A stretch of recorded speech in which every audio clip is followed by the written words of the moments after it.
Bismillahirrahmanirrahim. Assalamualaikum warahmatullahi wabarakatuh. Di kesempatan pagi hari ini, marilah kita awali pembelajaran ini dengan doa. Mudah-mudahan apa yang kita pelajari bermanfaat bagi kita, dan apa yang kita harapkan mudah-mudahan dikabulkan oleh Allah SWT. Ala dunia wala kulli salam sama Rasulullah sallallahu alaihi wasallam. Al-Fatihah.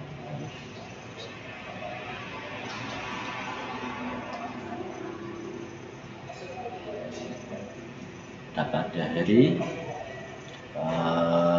Bagaimana kabarnya kalian semuanya? Saya harapkan semuanya dalam keadaan sehat walafiat. Baiklah, kita lanjutkan materi pembelajaran di pagi hari ini, yaitu lanjutan dari materi yang lalu tentang mujahadah an-nafs, husnudzon, dan uhwah.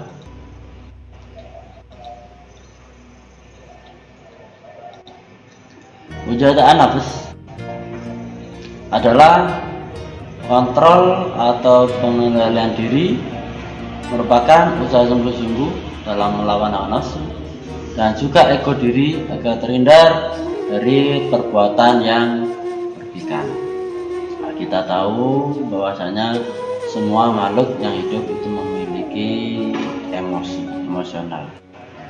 Apalagi jiwa muda yang mana seperti kalian saat ini, itu emosionalnya atau ego atau kegiatan yang ingin bebas itu selalu terjadi.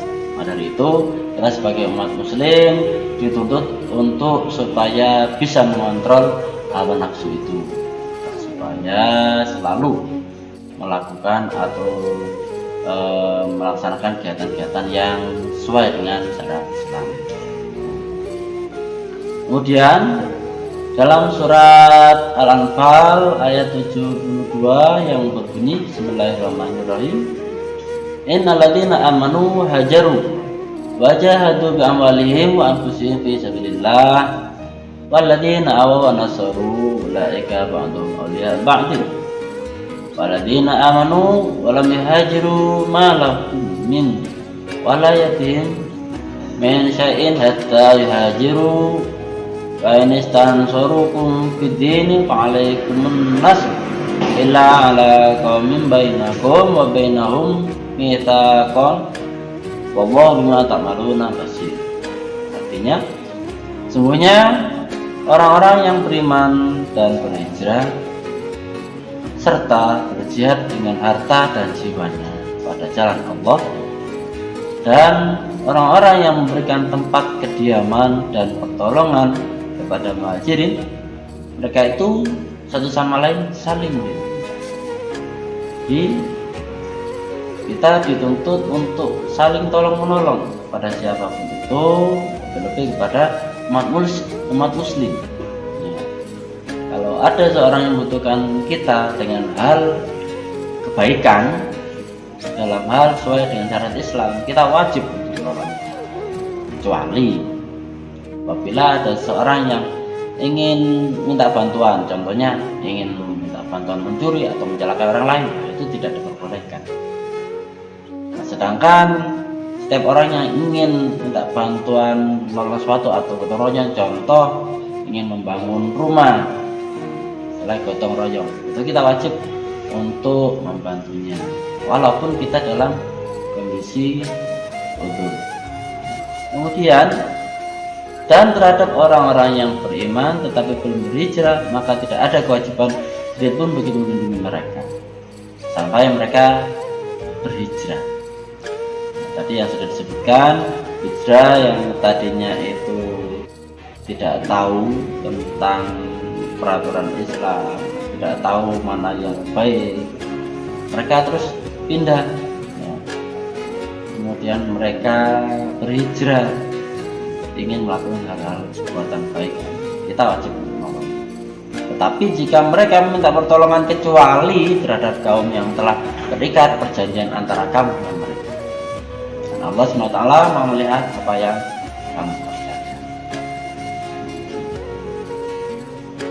Surat Al-Anfal tersebut memiliki kandungan atau makna satu, Allah memberikan derajat tertinggi dan mulia di sisi Allah bagi orang yang berhijrah bersama Nabi Muhammad SAW, Nabi yang rela berkorban dan meninggalkan nafsu duniawi dan memiliki perjuangan di jalan Allah. Kita tahu semua bahwasanya perjuangan Nabi Muhammad SAW dalam menegakkan Islam banyak cacian, banyak ancaman, sehingga banyak sekali orang yang ingin membunuh Nabi Muhammad.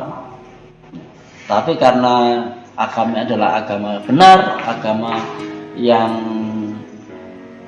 mana itu diturunkan langsung dari Allah SWT, siapapun yang ingin membunuh Nabi Muhammad, dia sendiri yang akan celaka.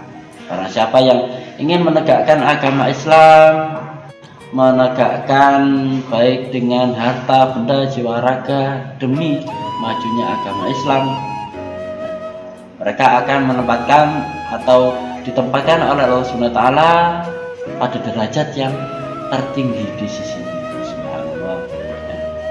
Kalau kita berusaha untuk menolong para alim ulama di lingkungan kita, insya Allah kita akan dimuliakan. Insya Allah berdakwah, ceramah, membawa keagungan agama Islam, insya Allah kita pun nanti akan diangkat derajatnya. Kemudian yang kedua, hendaknya umat Islam turut berjuang di jalan Allah, bersedia menanggung segala resiko dan duka perjuangan, dan siap berkorban dengan harta dan jiwa. Amal ma'ruf nahi munkar. Apabila ada sesuatu yang tidak baik, kita harus mengingatkan, harus menegurnya. Amal ma'ruf apabila hal-hal tersebut itu sesuai dengan syariat Islam, kita harus menolongnya untuk menyebarluaskannya. Siap menanggung resiko apabila di dalam suatu perjalanan tersebut kita mendapatkan cemoohan, itu sudah biasa. Nabi Muhammad saja sampai hampir dibunuh. Bagaimana kita umatnya, apa yang kita lakukan? Kemudian yang ketiga, umat Islam hendaknya bertindak sesuai dengan ketentuan yang telah ditetapkan oleh Allah SWT, karena Allah selalu melihat dan mengetahui apa yang dilakukan hambanya. Di sini kanan kiri kita sudah mengenal malaikat wajib, 25 malaikat wajib yang harus kita ketahui. Ya, salah satunya munkar dan nakir dan rotib ada di kanan kiri kita yang selalu mendampingi kita. Amal perbuatan baik buruk sekecil apapun itu, malaikat tidak akan luput untuk mencatatnya, dan itu sebagai pertimbangan kita nanti di akhirat. Apakah amal baik kita yang banyak, apakah amal buruk kita yang banyak, itu semuanya kalian yang menentukan. Apabila ingin timbangan baik, silakan lakukan sebanyak-banyaknya perbuatan baik dan segera bertobat, tidak akan mengulangi lagi perbuatan-perbuatan yang. Kemudian ciri-ciri mujahadah anak. Siapa saja yang tergolong dalam orang yang bisa mengendalikan diri? Satu, memiliki kemampuan menghadapi situasi yang tidak diinginkan. Yang kedua, memiliki kemampuan menunda kepuasan dengan segera mengatur perilaku. Yang ketiga, memiliki kemampuan mengantisipasi peristiwa. Yang keempat, memiliki kemampuan menafsirkan peristiwa. Dan yang terakhir, memiliki kemampuan mengontrol keputusan. Jadi siapa saja yang bisa mengendalikan emosinya dan bisa memikirkan apa dampak yang terjadi, dia sudah termasuk orang yang bisa mengontrol diri. Dan apabila marah, ada orang yang mencemooh, kita tetap sabar, itu termasuk orang yang bisa mengontrol diri. Dan prinsipnya apa saja? Nah, prinsip mujahadah nafs yang pertama, memiliki prinsip kemoralan, moralnya baik. Kemudian dan apa yang dilakukan itu selalu mengarah kepada hal-hal kebaikan. Yang kedua, memiliki prinsip kesadaran, sadar akan apa yang telah dilakukannya. Kalau ini beresiko tidak akan dilakukan, kalau ini baik untuk dirinya dan orang lain pasti akan dilakukan. Ini salah satu prinsip.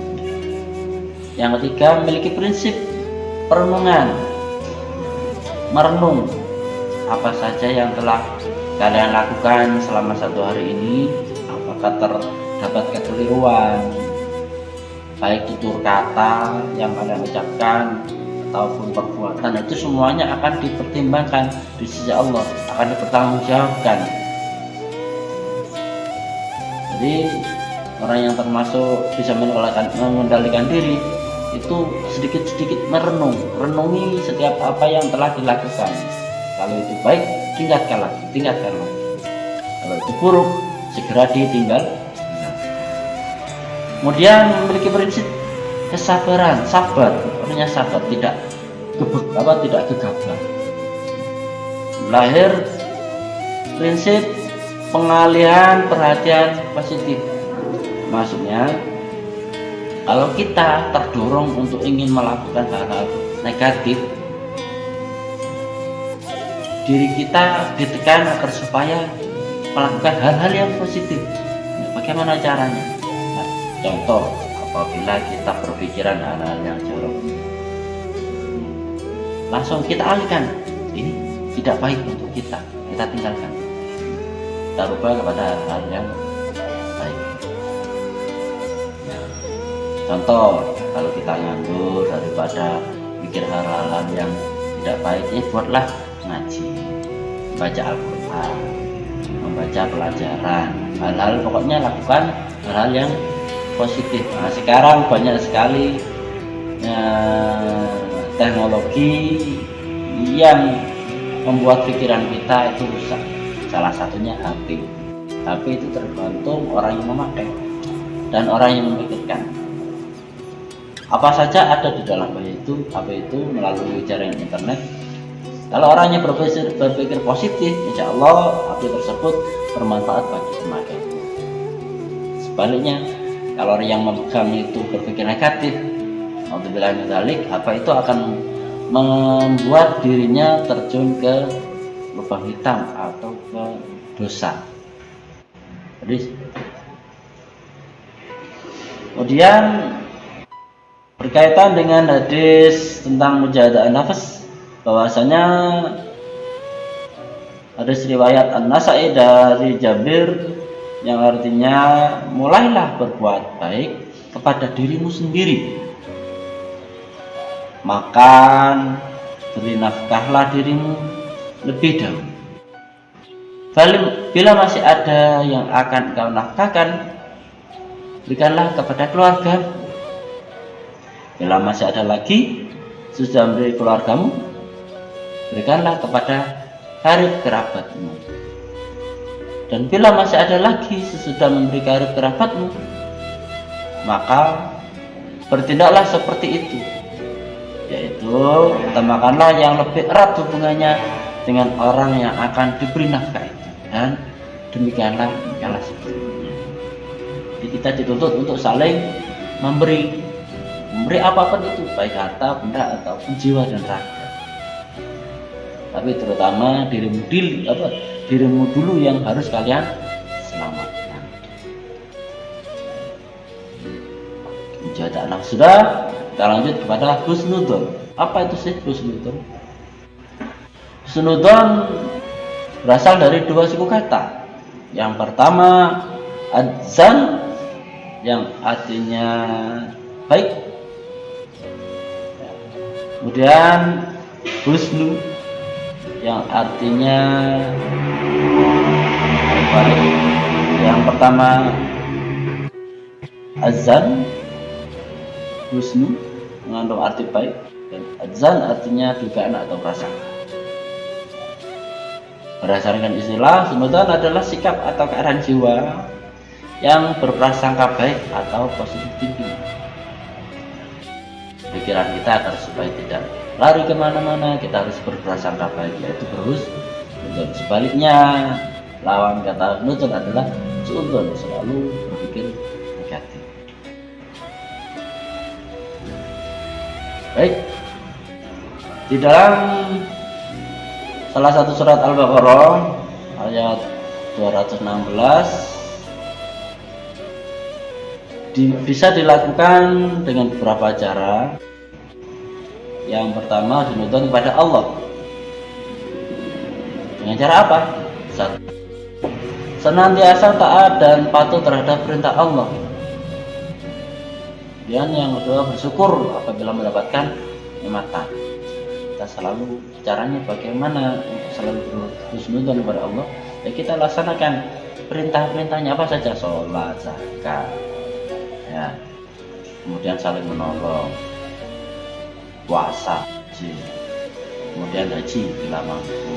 Ya, mudah-mudahan semuanya diberi kemampuan untuk menuju ke ziarah Makkah dan Madinah.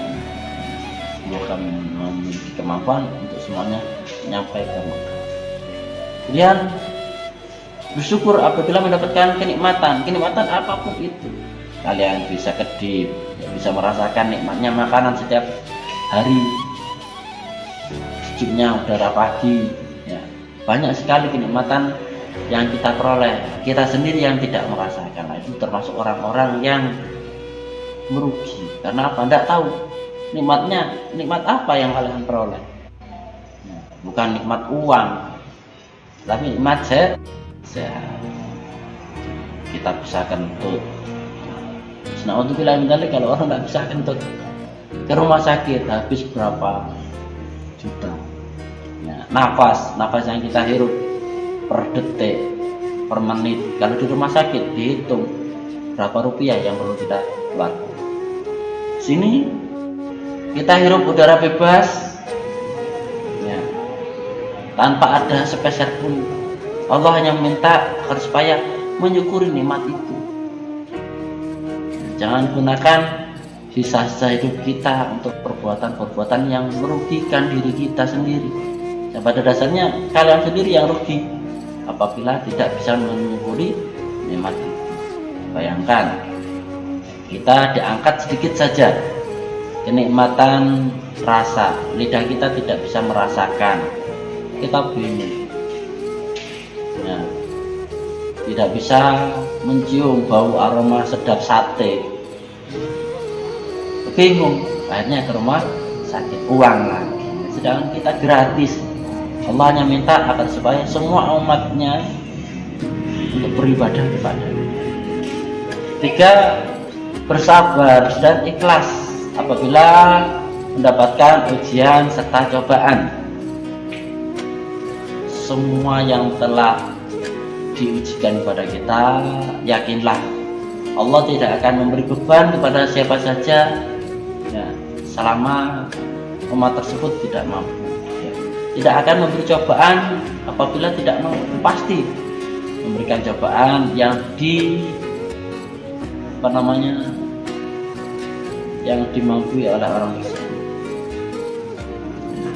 Jangan mudah-mudah mengeluh, sambat pada orang lain, pada yang menciptakan tidak pernah sambat, ya, termasuk kalian itu sombong. Dan bila ada ujian, kita langsung menghadap kepada siapa yang memberi ujian tersebut, ya, asalnya pada Allah SWT, bukan pada orang. Kemudian yakin bahwa terdapat hikmah di balik segala penderitaan dan kegagalan. Semua itu ada hikmahnya. Allah akan memuji siapapun itu untuk meningkatkan derajatnya. Yakinlah siapa yang lolos terhadap ujian tersebut, Allah mengangkat derajatnya untuk lebih baik di sisi. Kemudian husnudzon kepada diri sendiri. Bagaimana caranya? Yang pertama, percayalah pada diri kalian sendiri bahwasanya kalian mampu untuk berbuat baik. Jangan mudah terpengaruh oleh siapapun itu yang mengajak kepada hal-hal itu. Contoh, waktu sholat, saya sering mengingatkan kalian waktu di sekolahan, waktu sholat zuhur itu alhamdulillah kalian masih diingatkan. Bayangkan kalau tidak ada yang mengingatkan, waktu di rumah orang tua kalian yang mengingatkan ya. Kemudian dengan teman kalian bersyukur apabila ada teman-temanmu yang mengingatkan kalian, termasuk orang-orang yang celaka apabila orang tersebut melakukan perbuatan, kalian melakukan perbuatan entah itu keliru atau tidak, lebih-lebih itu perbuatan keliru dan itu tidak ada yang mengingatkan lagi, berarti kalian termasuk temannya setan, tidak ada yang mengingatkan, malah terus terjerumus pada hal-hal yang berdosa. Nah, mudah-mudahan kita tidak tergolong.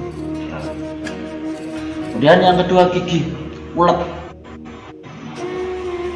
teguh pendirian, gigih, tidak mudah untuk diajak teman-temannya berbuat yang tidak baik. Ya, contohnya minuman keras. Kita tidak mudah terpengaruh untuk diminum obat-obatan terlarang ya. Kita tetap teguh pendirian ini bahwasanya ini dilarang oleh Allah SWT, jadi tidak boleh dilakukan. Dan yang ketiga, berinisiatif atau cerdas dalam hal memilih mana yang terbaik untuk kalian. Yang ketiga, senutan kepada orang lain dan atau sama manusia dengan cara apa? Senang berteman dengan orang lain ya. Kemudian yang kedua, berpikir positif terhadap orang lain, jangan mudah terpengaruh apabila orang tersebut melakukan hal sesuatu yang tidak baik. Mungkin di situ adalah ujian. Contoh, pada waktu Nabi Musa belajar pada gurunya, ada perahu yang dibocorkan, padahal orang yang milik perahu tersebut miskin. Pas Nabi Musa waktu itu berpikir negatif, ini orang ini nggak punya perahu, kita kan nggak tahu. Di situ kita harus belajar memahami orang lain juga. Kemudian hormat kepada orang lain, kita tidak boleh sombong.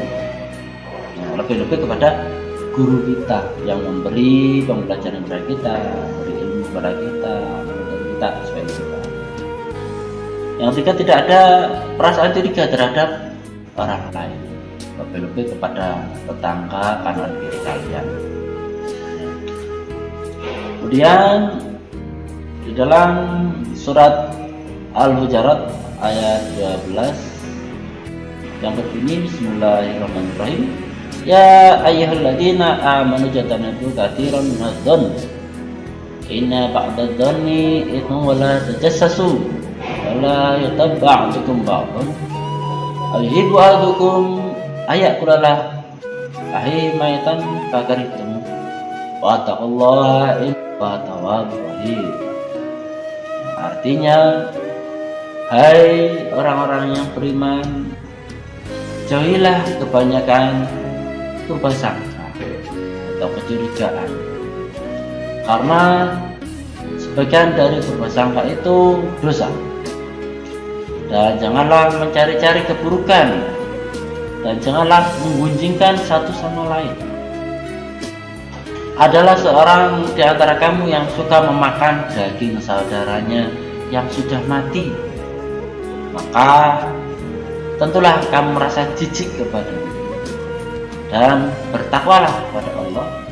Semuanya Allah Maha Penerima Taubat lagi Maha Penyayang. Dari surat ini kita diingatkan jangan sampai ya, curiga terhadap orang lain kalau kita tidak tahu latar belakang, dan mencari-cari kesalahan orang lain itu tidak perlu. Kita sendiri yang harus mengoreksi diri kita. Kemudian jangan menggunjing, istilahnya ngelap-ngelap nih kanca itu tidak baik. Sama halnya dengan kalian memakan daging yang sudah busuk atau sudah mati, apakah kalian mau? Kita sendiri merasa jijik. Sama halnya seperti itu. Maka dari itu jangan sampai mengolok-olok orang lain, curiga terhadap orang lain yang tidak mestinya. dan bertakwalah pada Allah Subhanahu wa Ta'ala, dan dekatkanlah diri kalian agar supaya selalu beribadah kepada. Dan ayat tersebut mengajarkan umat Islam agar memiliki akhlak yang baik. Ya, ini akhlak kepada Allah Subhanahu wa Ta'ala, Rasulnya, dan kepada sama umat muslim maupun non muslim, dan akhlak kepada diri. Kemudian akhlak bertujuan untuk menyucikan hati atau jiwa. Salah satu akhlak tercela yang harus dihindari adalah prasangka buruk atau suudzon. Menggunjing juga akhlak tercela yang harus dihindari. Ghibah dan tajassus juga adalah akhlak yang dilarang. Jangan mudah-mudah untuk ngerasani. Itu samanya dengan kita memberitakan kepada orang lain kekurangan diri kita. Kemudian dalam hadis riwayat Bukhari Muslim, Nabi Muhammad SAW bersabda, qala Nabi SAW, iyyakum wa dhann fa inna dhanna aghdabul hadits wa la tajassus. Hati-hati kalian dari zan atau prasangka, karena zan atau prasangka itu adalah ucapan paling dusta. Dan janganlah kalian memata-matai sama kalian. Nah, itu tidak boleh memata-matai orang lain, yang mana itu yang tidak sepantasnya. Kemudian setelah tahu keburukannya kita menceritakannya, lah itu sama halnya dengan kita menceritakan aib kita sendiri. Dari sini saya kira kalian sudah paham, banyak sekali yang sudah jelaskan. Kemudian hikmahnya apa saja? Husnudzon, senantiasa menyukur segala sesuatu yang diberikan Allah dan seterusnya. Kemudian contoh perilaku husnudzon, selalu perhatikan kepentingan umum bangsa dan negara. Jangan kita memikirkan perut kita sendiri, kita pikirkan umat muslim yang lain. Nah, benar tadi sudah disebutkan, selamatkanlah dirimu sendiri dulu. Nah, ibarat kita mau menyelamatkan orang yang sedang tenggelam. Ya. Apakah orang lain yang tenggelam, contoh temanmu tenggelam, terus kamu langsung menyelamatkan? Padahal dirimu belum bisa berenang. Contohnya seperti itu. Kita harus bisa berenang dulu, baru kita tolong.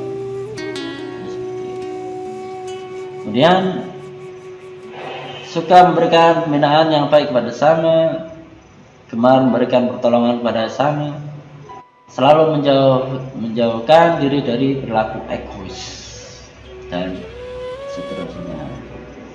Baik, singkat saja kita lanjutkan tentang ukhuwah Islamiyah atau menggapai kemuliaan hidup dengan menjaga persaudaraan. Dalam surat Al-Hujurat ayat 10,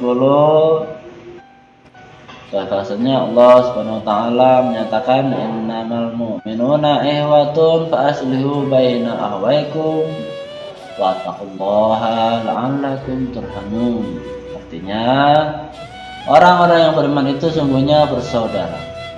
Sebab itu, damaikanlah atau perbaikilah hubungan antara kedua saudara itu, dan takutlah terhadap Allah supaya kamu mendapat rahmat. Kita saling dituntut untuk bersilaturahmi, saling mengikat satu sama lain, perbanyak saudara. Barang siapa yang memiliki banyak saudara, ya insya Allah akan dimudahkan rezekinya. Nah, barang siapa yang mengikat atau mendekatkan para saudara-saudaranya, insya Allah dia akan dipanjangkan. Kemudian ukhuwah untuk menjaga kerukunan dan persaudaraan. Kata kerukunan berasal dari rukun yang berarti damai atau tidak bertengkar.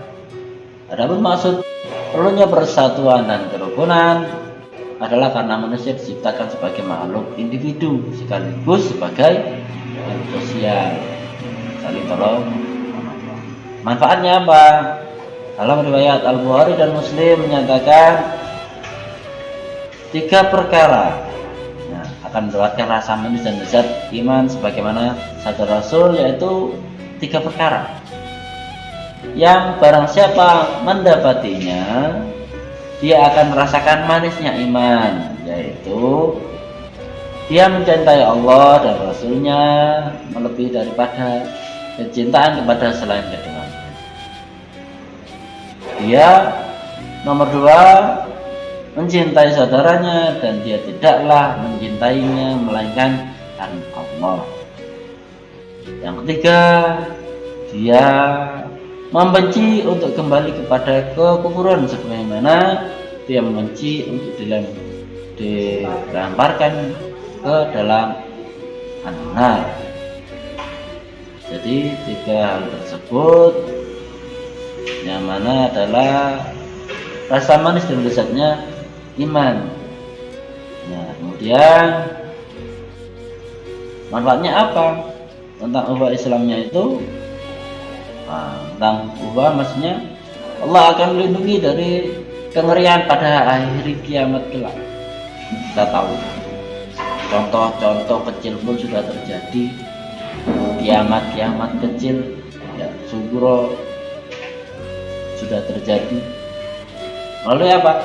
Tsunami, banjir bandang. Nah, yang mana itu pernah terjadi. Padahal hampir setiap hari pun juga ada kiamat kecil yang mana terjadi pada setiap orang, yaitu kematian. Itu adalah contoh kiamat kecil.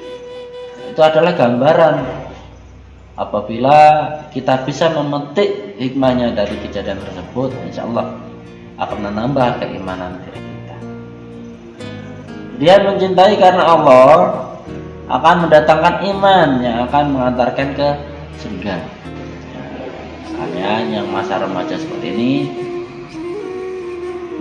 jangan sampai dekati pacaran, boleh, dilarang. Jadi bagaimana caranya? Yes, kita cintai sama diri kita karena Allah, jangan karena nafsu. Jadi tidak ada kata-kata istilah pacaran, itu tidak ada.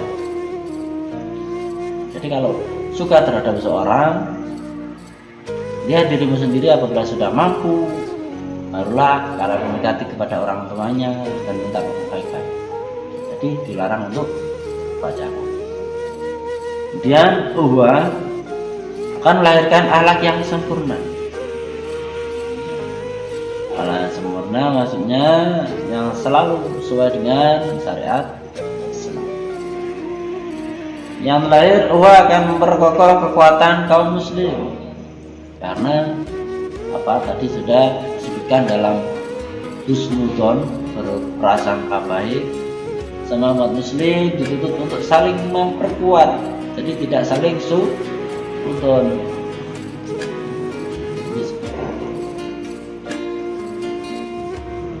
Akhirnya banyak sekali tadi yang sudah saya jelaskan, dan apabila kurang bisa memahami yang sudah saya jelaskan, bisa dipelajari dari referensi sebelumnya. Akhirnya cukup sekian pertemuan tatap muka melalui daring ini, mudah-mudahan bermanfaat.